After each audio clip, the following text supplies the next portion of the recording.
Bakır жети кызы менен айыл өкмөттүн эмгек жамааты, айыл өкмөтү элдин атынан жумуш жасайт.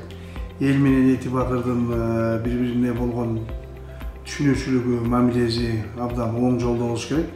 Айыл өкмөтү жардам керек болгон мезгилде айыл өкмөтүнө жардам берип, кандайдыр бир жумуштар менен Эти Бакыр компаниясына жардам керек болгондо айыл өкмөтүнүн эмгек жамааты жардам берип, бири-бирибизди түшүнүшсөк, бир топ иш алдыга жылат деген ойдомун.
Терексай айыл өкмөтүндө, Терексай айыл өкмөтүнүн аймагында Эти Бакыр ЖЧКсы жайгашкан.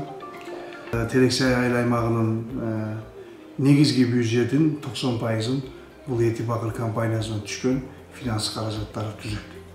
Эми ушул учурдан пайдаланып Эти Бакыр ЖЧКсы менен айыл өкмөтүнүн элдин мамилеси жакшы болсо экен деп тилейм.